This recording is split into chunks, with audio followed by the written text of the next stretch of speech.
ଆଜିଠୁ ମଞ୍ଚ ଚଢ଼ିବେ ପୀୟୁଷ ତ୍ରିପାଠୀ ଫ୍ୟାନ୍ସଙ୍କ ପାଇଁ ଖୁସି ଖବର। ଯାତ୍ରା ମଞ୍ଚ ଚଢ଼ିବାକୁ ଅଭିନେତା ପୀୟୁଷ ତ୍ରିପାଠୀଙ୍କୁ ଅନୁମତି।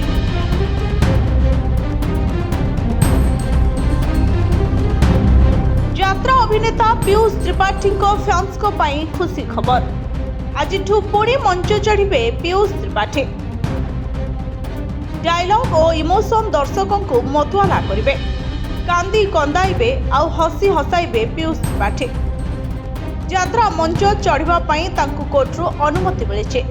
ଭୁବନେଶ୍ୱର କୋର୍ଟ ଅନୁମତି ଦେଇଥିବା ତାଙ୍କ ଓକିଲ ସୂଚନା ଦେଇଛନ୍ତି। ପୀୟୁଷଙ୍କ ଉପରେ ଲାଗିଥିବା ଅନ୍ତରୀଣ ରହିତାଦେଶ କୋର୍ଟ ଉଠାଇ ଦେଇଛନ୍ତି।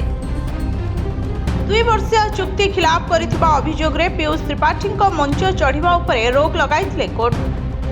ସୂର୍ଯ୍ୟ ମନ୍ଦିର ନାଟ୍ୟ ଅନୁଷ୍ଠାନ ପକ୍ଷରୁ ଗତ 5 ତାରିଖରେ ଭୁବନେଶ୍ୱର କୋର୍ଟରେ ଅଭିଯୋଗ ପରେ ମଞ୍ଚ ଚଢ଼ିବା ଉପରେ କଟକଣା ଜାରି ହୋଇଥିଲା। ଉଭୟ ପକ୍ଷଙ୍କ ଶୁଣାଣି ପରେ ପୀୟୁଷଙ୍କ ଉପରେ ଲାଗିଥିବା ଅନ୍ତରୀଣ ରହିତାଦେଶକୁ ଭୁବନେଶ୍ୱର କୋର୍ଟ ଉଠାଇଛନ୍ତି। ବ୍ୟୁରୋ ରିପୋର୍ଟ, जनता टीवी।